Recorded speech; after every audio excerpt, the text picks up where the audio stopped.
Hello, everyone. Hi, welcome.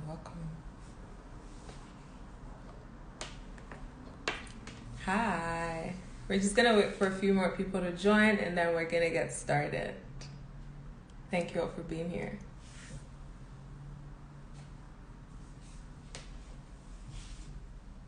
Hi. Thank you all so much for joining. So in a few minutes, we're going to be talking to Toks Ayinla, who is a baker and who is an author here in Toronto. Shout out to Nigerians living in Canada. I see you. Hello. Hello, everyone who's here right now. I see Fatimah. Also, how's everybody doing? I know some of you went out to protest today regarding NSARS. How did those go? Hope everyone's keeping safe. Hope people are eating food after all of that. We're going to be meeting Toks Ayinla in a minute, and we're going to be talking about her book, Through My Brown Eyes. So stay tuned, okay? Hello. Thank you all so much for joining.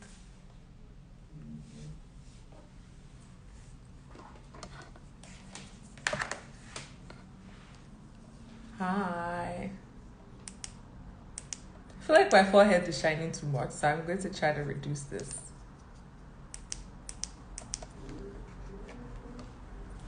All right, so I'm actually going to get Fatima to request to join us so we can get this started. Fatima, if you want to request. Hi, welcome everyone. If this is your first time, welcome. This is the Diasporic Nigerian. We're a multimedia platform here to make sure that we're highlighting Nigerian professionals in Canada. We're here to make sure that we're promoting, like Nigerians here in Canada. We're here to support international students who are from Nigeria. We're here to make sure that we create a link between back home and here in Canada. So hello, welcome, join us. So I'm going to let Fatima in right now. All right.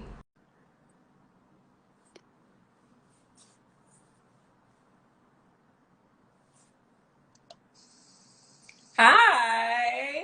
Hello, how are How are you? you? Wow, look at you. Look at you. Oh my gosh. It's so nice to see you. I know, nice to see you too. It's been a while since we've seen face to I face. know, Yeah. I know, I know. How have you been? I've been good, keeping busy and keeping balance. I think with the whole pandemic and every everyone having so much time to see everything that's coming to the forefront, there's something really important about stepping away and taking breaks, and that's what I'm finding is very important for me to do right now. I was actually on a social media fast where I wouldn't be online from midnight till 6 p.m. for the past 2 weeks, 14 days, and it was really nice. And even when it was time for me to go on, I didn't even feel the need to do it Yeah. because it was just so peaceful. And I noticed that there was like some anxiety or like trying to scroll through and see everything. It was really overwhelming. Yeah. So I hope you're keeping well. Thank you guys so much for tuning in. And thank you so much, Mary, for having me. For sure. So before we actually get started today, I'm gonna ask you like a little icebreaker question. So I know you Okay. talked about the pandemic and all of that, but if there's somewhere you could travel to right now, where will that be and why? Oh, that's a good question. To be honest, I'm not very picky. My only conditions are lots of sun and a beach and good food. That's also really important. Good food is As long also important. as there's sunshine and there's a beach, I just want to go somewhere where I can relax and just be among nature kind of. I'm not a camping person, but like beach nature that I can do. I'm here for it. I'm here for it. So tell us a little bit about your brand. So I know that there's like there's you being a writer. There's you being like a baker. There's you just being like a general entrepreneur. So tell us a little bit about you. A little bit about all your brands. Okay, so my main brand is Toks Inc. And under Toks Inc. there's Toks Talks and Treats by Toks. And the longest, the elder is Treats by Toks because that I've been baking and doing all of that for years, probably since 2012. Sometimes very passionately and sometimes kind of just casually as it goes. And recently, last year, I decided to quit my job in finance and just pursue entrepreneurship. And that's when I decided, well, because if you live in a Nigerian household and you want to quit your job and you're not applying for another job, they're going to be like, well, what are you doing? For sure. Like, okay, you want to quit your job. Are you applying for another one? A.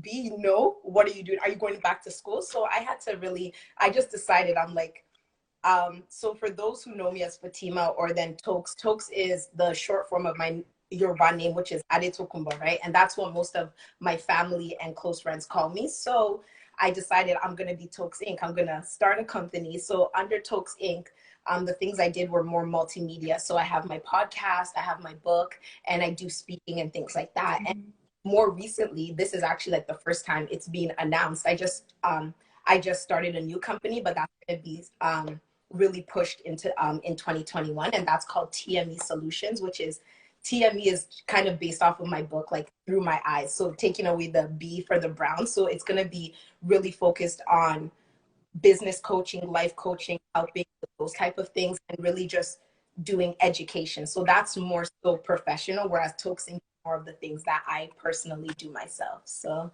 yeah, that's it in a nutshell. That's really interesting. I think I really want to see what TM Solutions is going to look like, because I hear your voice, I hear how you speak, and then I hear your voice in this book. So I really want to hear you as my coach. I want to Yeah. see how that process is going to be. So I'm really excited for how that's going to unfold in 2021. I'm really excited. Yeah, it's something that I've always wanted to do. Like I love coaching, giving advice, giving perspective, coming up with ideas. That's really when people tell me what they want to do, it's as if I'm doing that thing. I get so excited for them and I just want to give them all the advice, all the perspective I can. And I one thing I know is that in creating, being an entrepreneur, all of that, what's really important is the mind. Like everything starts and ends with the mind. And getting your mind right is so imperative for you to get everything else right. If you don't believe in yourself, if you don't have faith, if you don't have confidence, if you're not deeply rooted, no matter what amazing idea you have, it's going to be squandered. It's not going to have that success because that's where it starts. So right now I'm actually taking courses to become a solution focused coach. So like I'm getting the credentials behind it so that when I really come with it, I'm coming with like the facts and everything as well. So I'm here for that. I'm here for that. Yeah. You're welcome. You're welcome. So, how do you tell? Because I know you're also like a podcast host. You're busy writing a book. Sometimes you bake here and there. How do you tend to balance all these things together? The way I balance it is that I really just focus. I try to focus on what's most important because when you have a lot of ideas, people think, oh, that's so cool that you are into a lot of things. But sometimes the distraction is a double-edged sword because when you're into a lot of things, that means that you might end up putting 1% into 100 things. Mm-hmm. And that's not going to bring about the impact or the effects that you want, right? So what I really do is I like carve out time. So if this is the time that I'm going to be working on my podcast, like my podcast, it comes out every Wednesday. I like to record on Tuesday. I usually like to have the concept on Friday and finish writing it by Monday, so that then on Tuesday I record and I preset it for it to come out. So I know on Tuesdays I'm always recording, mm-hmm. and that's how it is, right? And like with baking, that's more so the weekend. So I really just try to create pockets of time, mm-hmm. to give each thing that is important as much attention as it needs for it to be as successful as I'd want it to be. Okay, so I know some people just joined us. So can you tell us again the name of your podcast and your baking page so people can go follow right now? My podcast is called the Toks podcast, and my baking page is Treats by Toks. Since we're on my main page right now, if you go to my bio, it links to both of my other pages, so then you could like see what it's about. We love that. We love that. So now let's talk a little bit about this book, Through My Brown Eyes. So what was your motivation for wanting to write this, and how was that process for you?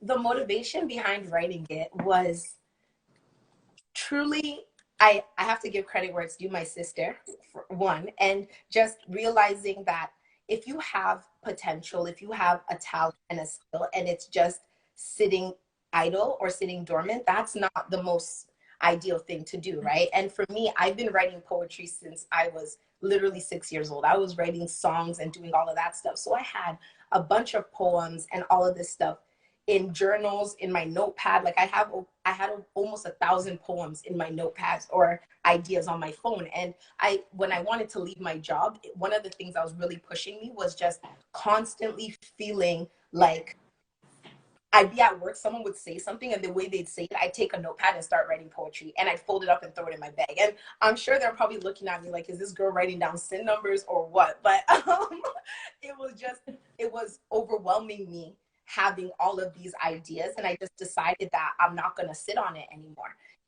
Are people going to like it? I don't know. But if I have this gift, the least I can do is share it. And even if it just impacts one person and that's the purpose, that's absolutely okay. So that's really how I pushed myself to get out of my own way and just really like work hard so that I could produce this book. Okay. So for folks that are here, we're also going to be giving out one copy of this book to someone today. Yes, a signed copy. Yes. So I want to see the most active person in the comments. You're the person who's going to go home with one of these. So please make sure you're engaging in the comments. Make sure you're tagging, do whatever you need to do. But yes, the most active person is going to go home with this book today, okay? All right, cool. So I want to switch things up a little bit. And I think now we have a lot of things that are going on. I see people really commenting, and I love this. But, you know, now we're in a political climate where, you know, like Nigerians are just, you know, they're not just sitting idle anymore. They're looking for ways to make sure that they're talking about whatever is happening, like in Nigeria. So, you know, for us as Nigerians, you know, like learning our history is either something that just doesn't exist or something that's inaccessible. Like a lot of like the history that we're learning about ourselves, like right now, is through like documentaries on Netflix or documentaries on YouTube.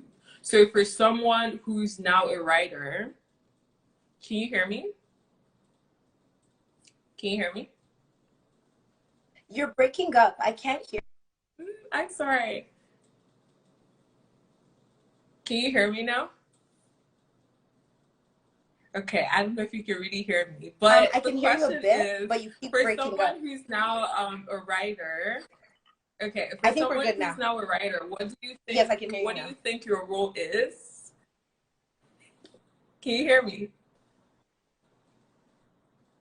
I don't know if you can hear me, but I can't hear.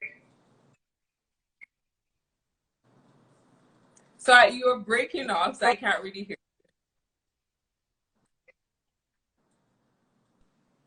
Can you? Okay, I think what's gonna happen is hear me. I'm not even sure if you could. Okay, so what's gonna happen? Oh, you're breaking. I'm gonna X this, and then you'll just request to come back, and then we hope that this will work. Okay. Okay. Okay, hi everyone. Sorry for the technical difficulties. We are basically live with Toks Ayinla from Toks Inc. We're pretty much talking about her as an entrepreneur. We're talking about her and her book that she just wrote. And we were just about to get into the question of what she can do as a writer to make sure that we're actively documenting Nigeria's history, especially now where we're talking about SARS, because, you know, for me, growing up in Nigeria, for me, you know, reading like history or social studies or whatever it is, it's a lot of Nigerian history that we weren't taught. And I'm beginning to learn all those things on Netflix and all of that. We have to make sure that right now, when there's like an uprising in Nigeria, we have to make sure that this is a time where everyone is documenting information and making sure that, you know, like this history doesn't get untold. So, Fatimah, if you want to request back, I don't see you. Okay, I think I see you now.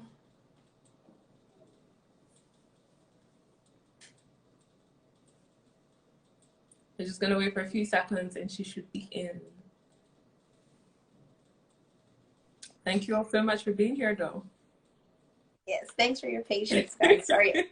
That's totally fine. That's totally fine. Okay. Okay, so the question was basically for you as a writer, and especially right now that we have an uprising in Nigeria. How important do you think it is for us to like document everything that's going on right now? So when the next generation, when they're in school in Nigeria, they can actually learn about accurate history from the streets and not history from the government. How do you think you can do that as a writer? I think as a writer, in general, as a young person, it's the same way that everybody else can. As you just said, getting the information from the streets, not getting it tied in a nice ribbon, making certain characters look good and making certain characters look bad to fulfill whatever the agenda is, right? So I think that as a writer, it's my role to hear the stories and take those stories as inspiration for whatever I'm going to create, right? Because it's one thing for me as a Nigerian Canadian, what happens is another thing to hear the story of the people on the ground and what they're truly experiencing. Yes, I've been to Nigeria and I've had my encounters with the police and the anxiety of December compared to someone who lives that reality, right? So I really think that anybody writing or anybody who's really in that role of storytelling, affect the stories that are being told from their perspectives and interpret whatever creative medium they have. So like for me, I'm more of a poet, right? So if I hear certain things and it inspires me and I write poetry based on that, I think the real priority really needs to be on the people on the ground because they're the ones who are living the way they do. Wait, you're breaking up.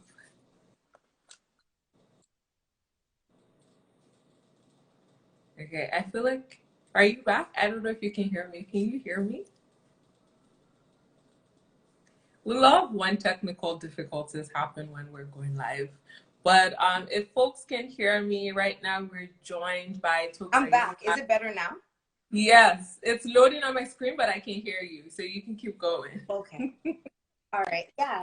So I think it's just our responsibility to really just interpret what people are doing and create those stories because a lot of times people are going to try to make it fancy and neat and that's not what we need here. Like revolutions aren't fancy and neat. There's no bow around them. It's not clean. It's guttural, it's dirty, it's tough, it's emotional, and we need to make sure that that doesn't get lost in trying to create something that is attractive or something that will go viral or something that will sell. Okay, okay. So God's Gift 416 says you have the best podcast and food. I'm here for that energy. If you've read her book, if you've tried her food, you should say something. I see Nice Cuisine, they really want this book, so they've been commenting. But if anyone's interested in walking away, well, you can't really walk away right now. But if anyone's interested in getting a signed copy of this book, please make sure that you are commenting because the most active person is gonna go home with this book. I see our magazine commenting. I'm here for it. Thank you. Thank you. All right. So for you as a podcast host, what has been the most challenging thing for you? So when you started off and now you talked about how you wow, English is hard. How you break down your time to pretty much like get content out every single Wednesday. But like what has been your biggest challenge in this entire process?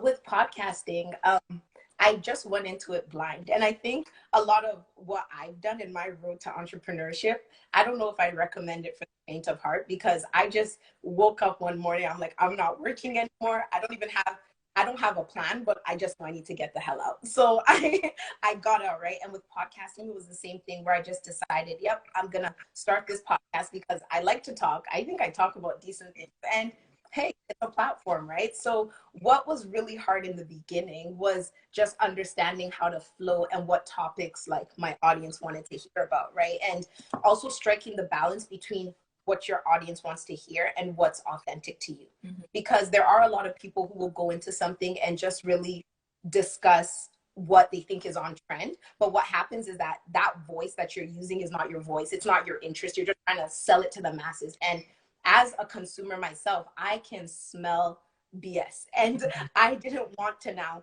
see the hottest topic or the hottest trend, hop on and then get people for a moment and lose them. So I think really just figuring out my authenticity and deciding this is what I want to talk about, this is what's important to me, and then also now going from what's important to me to understanding how to use that in a way where my audience will also appreciate it. Because at the end of the day, I'm not, if I want to just talk about what I like, I don't need to put it out in the airwaves, right? But figuring out the balance between still giving my audience a lesson, still giving them tips, still giving them perspective, while also doing it on topics that I'm knowledgeable about and also interested in, so that I can ensure I'm giving them the best opportunity possible. Okay, okay. And then now as a baker, since you are a multifaceted entrepreneur, have you ever had a bad day on the job? Oh yes. Oh my gosh.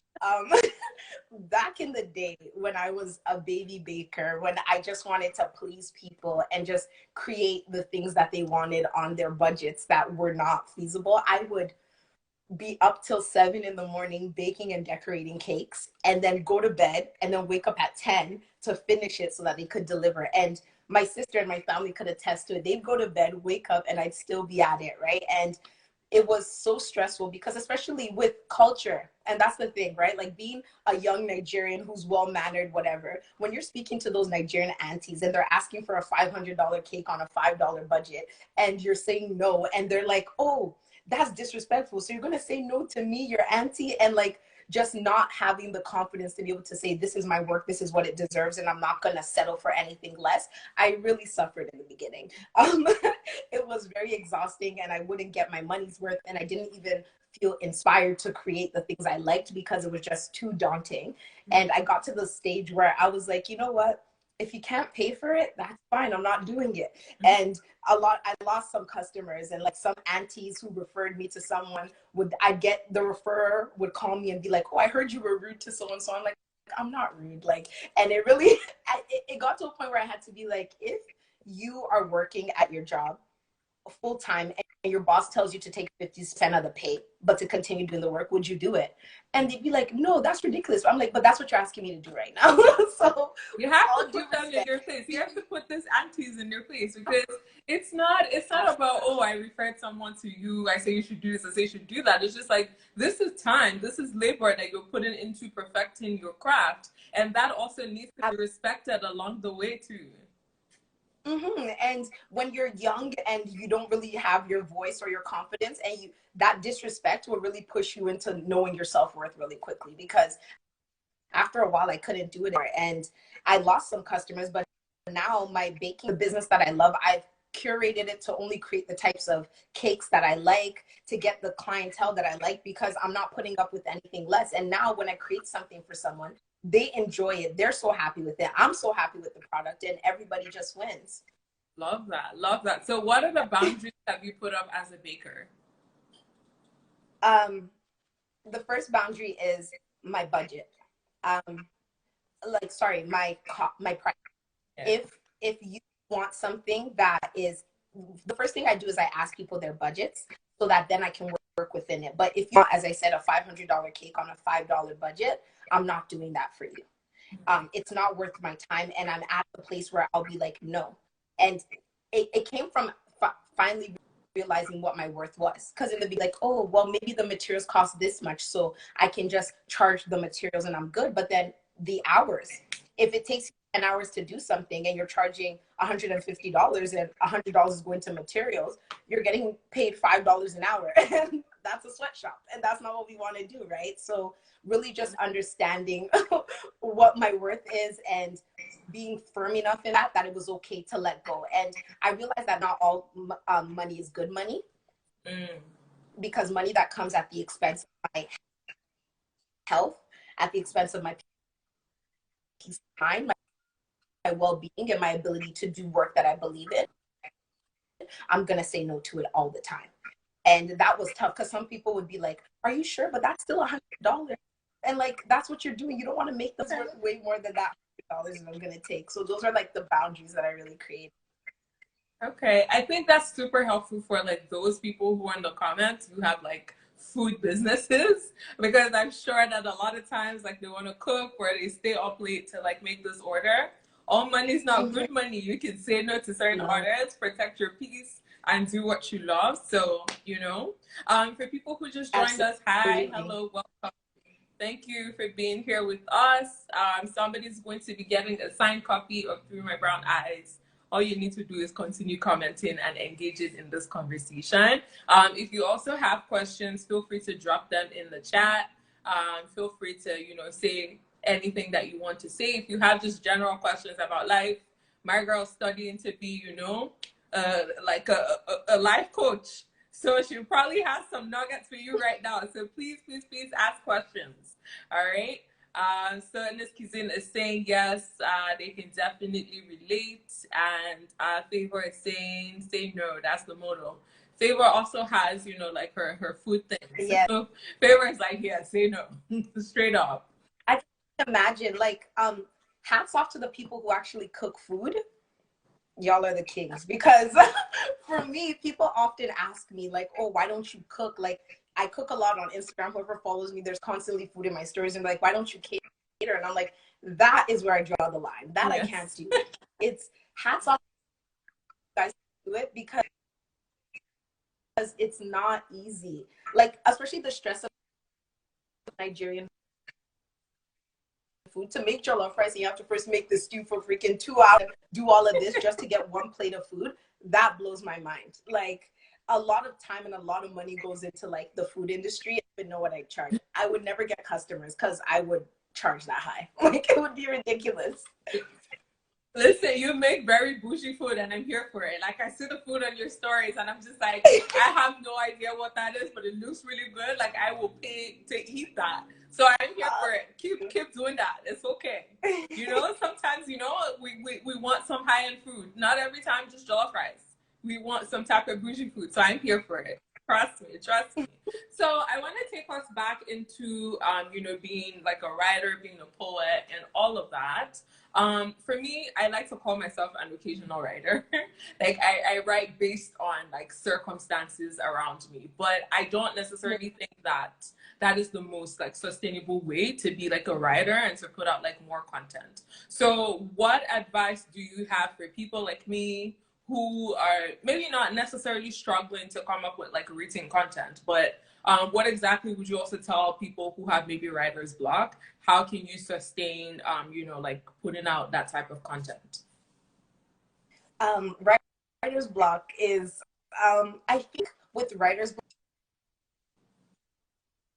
block and any type of blockage, force yourself to do something. I think the main and the easiest thing to pressure on yourself to create, that pressure is not even going to allow you to be creative, because you're going to want to do it in a certain way. And I feel like my creativity really flows from just feeling it. I don't really try to box it in, right? And writer's block for me is like putting yourself on a timeline and you have to finish, which I completely understand. To alleviate that is to step away and also talk to people. Like with me, with my poetry, if someone were to get a hold of my phone and go in my notepad, most of the notes for poetry were stem from something someone said.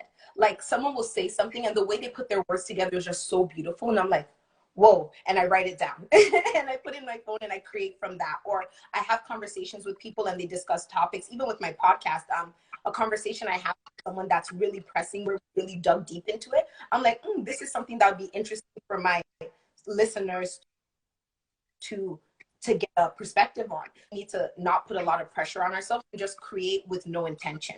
If you're trying to create that thing that goes viral, or create that thing that's going to touch the world, or create that thing that is going to like shake the ground, you put so much pressure on yourself that the work you do actually becomes rigid. You won't even be able to create from that carefree place where it then becomes relatable. So I would just say, if you don't know what to write, start by writing, I don't know what to write. And then whatever are on your mind, start writing it down. And through that, you'll declutter your mind, and then you'll ease yourself and make yourself calm, and you'll be able to create more. Okay. People are agreeing in the comments. There's also a question there, and the question is, I find it hard to put my thoughts down. How do you overcome that? I think it takes practice. just start. I'm someone who journals every morning. I journal. I have a prayer journal in the morning and in the night. I journal I write down my dreams. I write down my thoughts. I write down anything I'm feeling. And because I write so often, it makes writing not seem like such a formal or such a difficult thing. It's just a part of nature. And if you're someone, I love pencil and paper. I am a notebook and stationery junkie. I love writing. Like even my books, I'll have the poems in my notepad, but I'll still write them on paper, then type them up and move them because that process really works for me. But I just say get in the swing of really writing. If you have a random idea, pull out your notepad on your phone and just write it in there. Just make it something so casual that you do it so easily, and then it just becomes not a task anymore. Because writing, we speak all the time, right? And writing is just our words on paper. So or our thoughts on paper, right? So just get into the journaling, get into the writing, get into the taking notes, and it'll make it so much easier for you. Okay, okay. I like that. I like that. Like I find myself writing, most times it's just so I can remember things, but like I find myself just writing a lot. So I think that's a very good idea. Favor agrees and says you're right that she started journaling and it got better, but she's not there yet. Yes, everything's a process. Like we're all gonna get there at some point, so that's totally fine. So now I want to transition us back into you being a podcast host. So what is the hardest topic you've ever had to talk about on your show?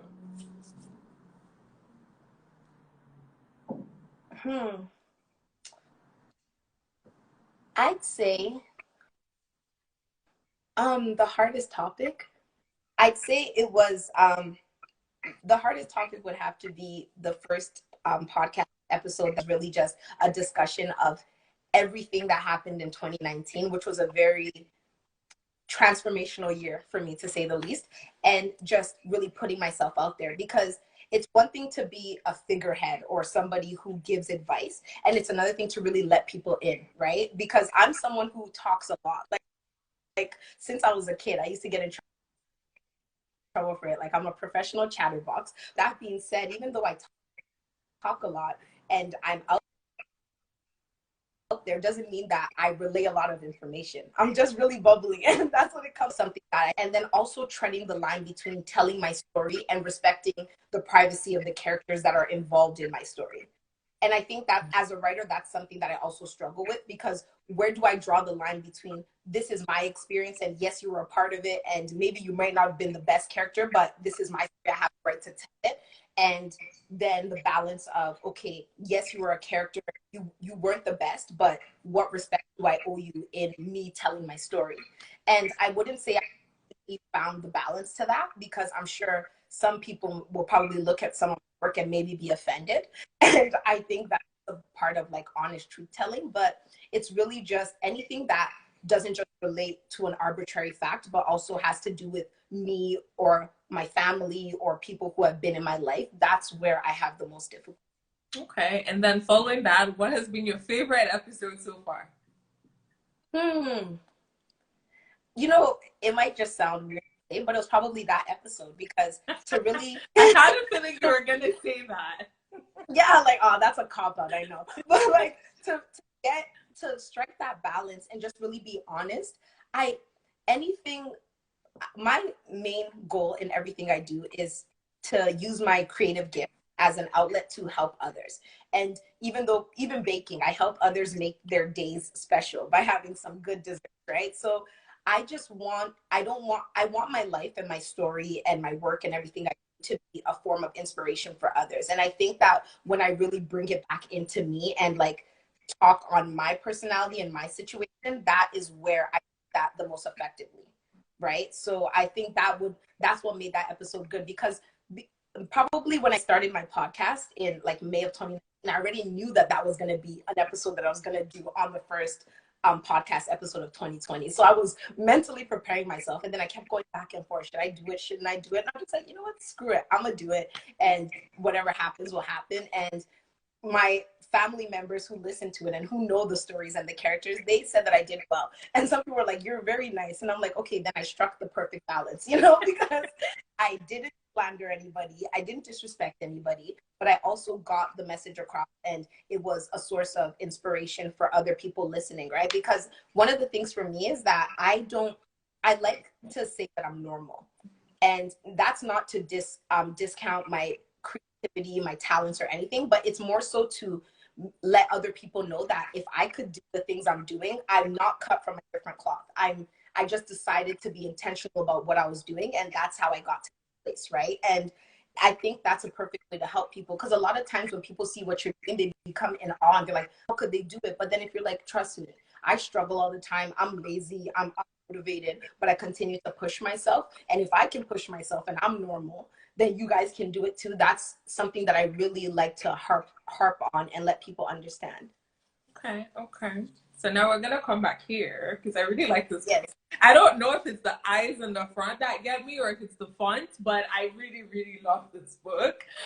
Thank you. You're welcome. You're welcome. So, what is your favorite piece in this book? Okay, so I have it because I was prepared.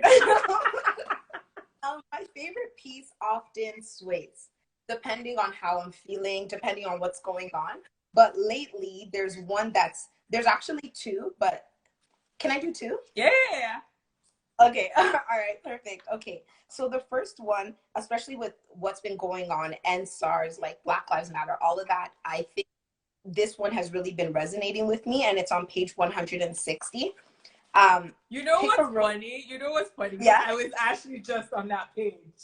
Are you serious? That's hilarious. Okay, go on, go on. That's so funny. Yes. Pick a rose from concrete and plant it in a garden, because those who notice beauty and potential hold the responsibility of making sure.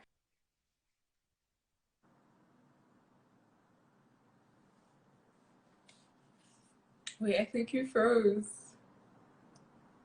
If y'all can hear Fatimah, leave a comment. Because she froze for me.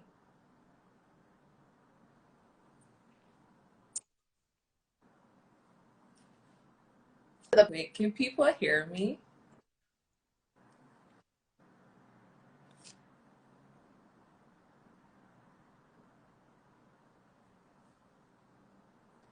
Okay, so Fatimah, people are saying that you froze. Okay, so I think she just left. She was going through page 160 of her book, so we'll just wait for her to join back. Okay. All right, she should be joining back in a second.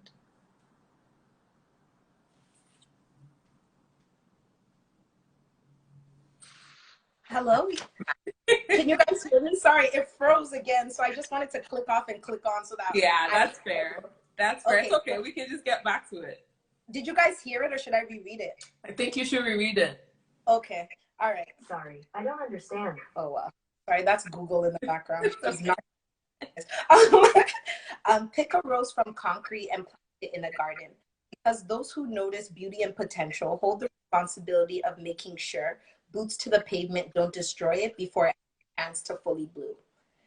And the reason why this is really hitting on me is because if we look at everything that's happening, like let's just go SARS, strictly SARS. Young people are roses in concrete, especially in Nigeria. Mm-hmm. All of this potential, all of this talent, all of this opportunity, all of this greatness, and because of the difficulties, they're not in the most conducive place. Like first of all, for a rose to grow in concrete is a miracle, because it doesn't have the proper nutrients and everything to facilitate that type of growth. And then the responsibility now becomes ours, those of us who notice that this person, this society has so much potential, but the situation it's in is not going to foster its ability to flourish to its fullest potential. And then that onus now becomes on us to do whatever we can to ensure that they can get to that place.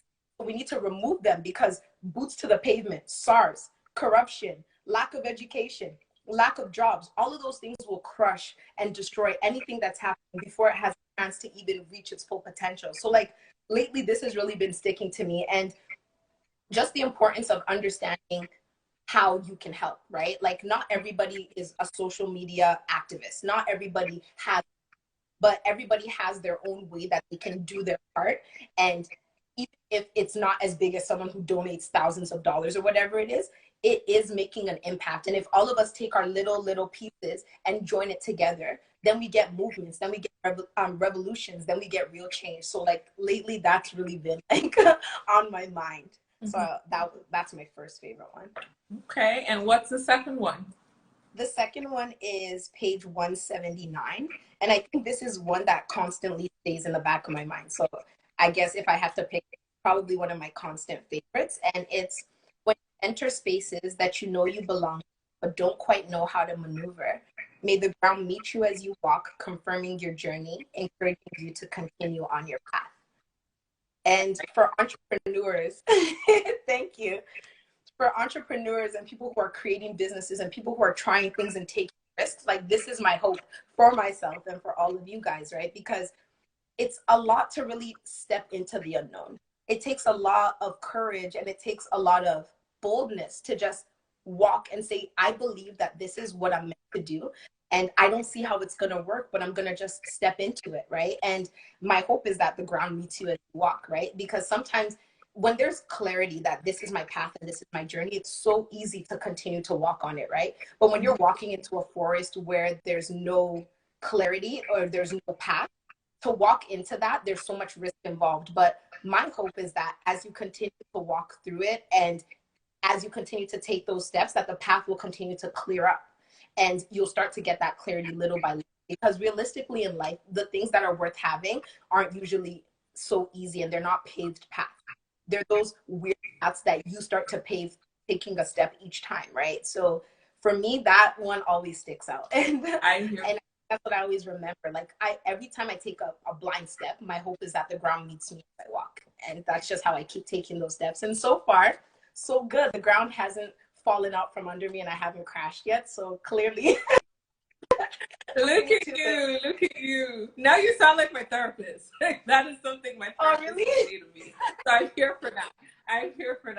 I just wanted to take us back to what you said about the first piece on page 160, where you pretty much said, like we all have a role to play right now. When we're talking about like NSARS, when we're talking about Black Lives Matter, we all have different roles that we can play. You don't have to be the person who's donating. And it's just like right now, if you don't have Bitcoins, you can't donate. So what else are you going to be doing to make sure that we're finding ways to like challenge SARS as an institution or SWAT or whatever it is that they want to call it right now? So for me to plug myself in as a writer as well, I do have a blog post that's titled "To Be Silent is to Be Complicit." And in that blog post, there's actually a little graphic that talks about the different roles that people in society can play in challenging things that are happening like around them. So you don't need to be that person who's posting all the time.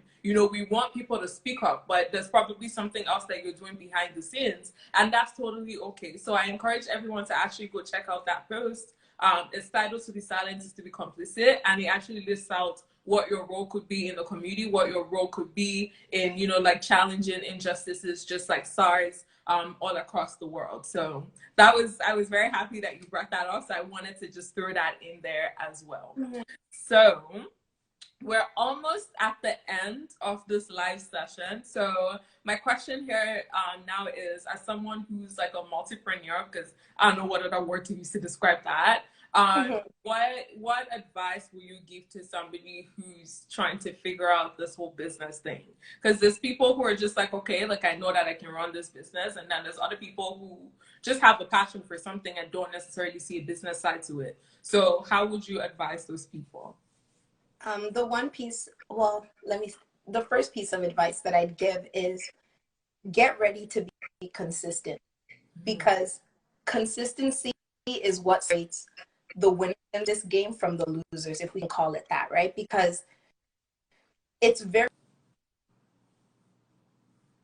easy to have an idea, and the inception of the idea in the beginning, where everybody is so excited for you and you have all that support, that is so lovely and nice, and it's a blessing, right, to have people around you who want to support you. But after that dies down, where does that motivation come from, right? When people stop clapping, but you're still claps, when there aren't the accolades, when by now you would have blown and you haven't blown, right?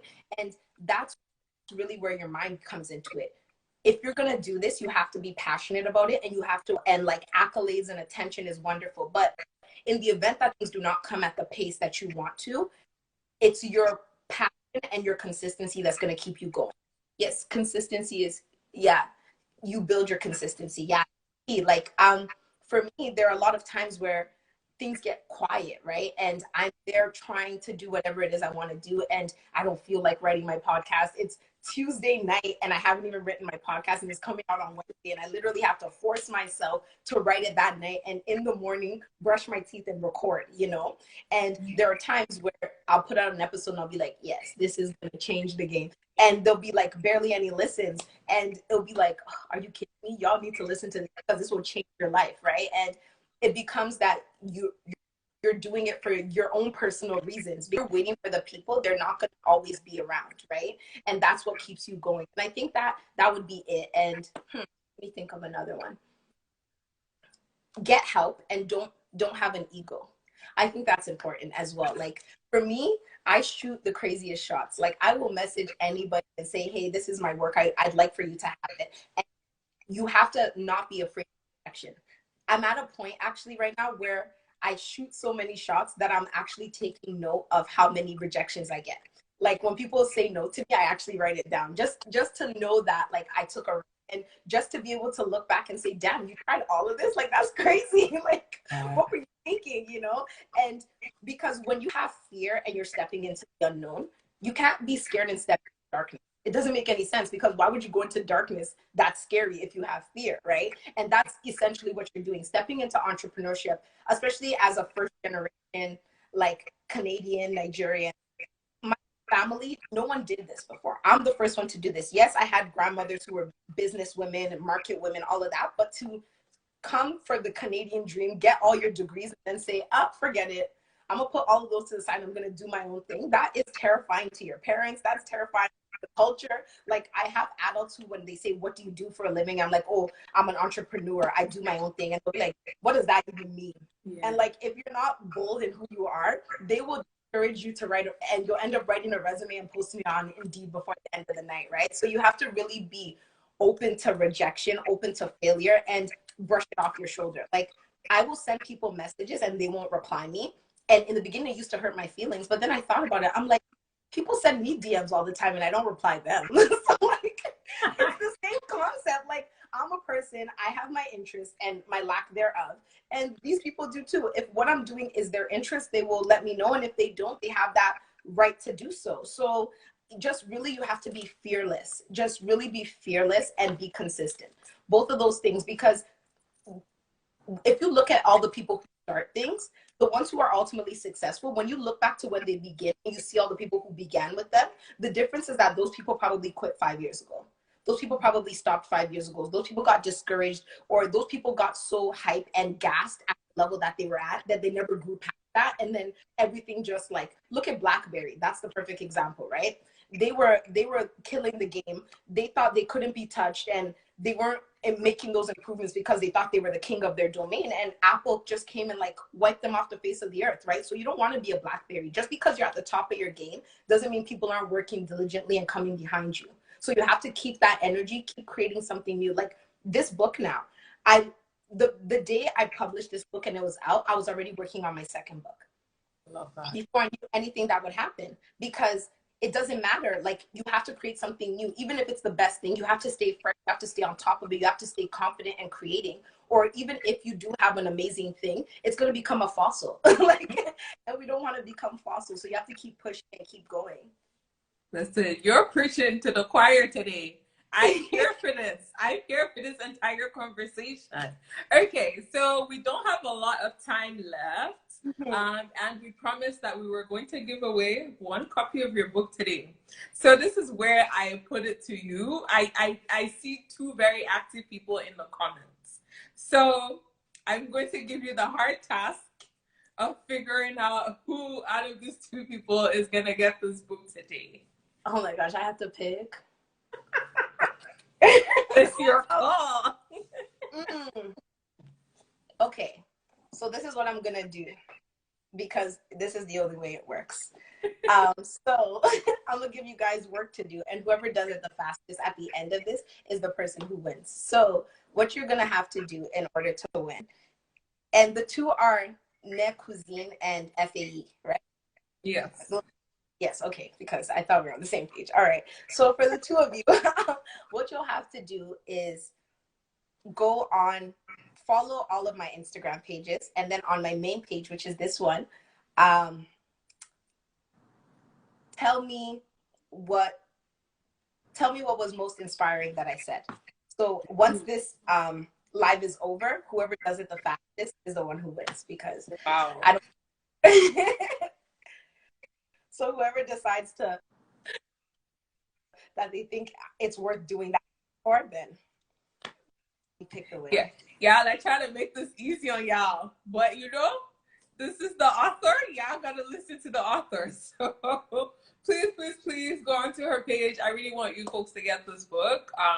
I like there's specific things on here that like I resonate with, and I'm just like, yes. She was reading my mind when she wrote that. So, you know, I'm sure that you folks will have that feeling as well when you get a copy of this book. So please go follow all her pages, you know. Actually, can you tell us, because there's some people that just joined now, so let us know what all your pages are again so people can go ahead and follow you.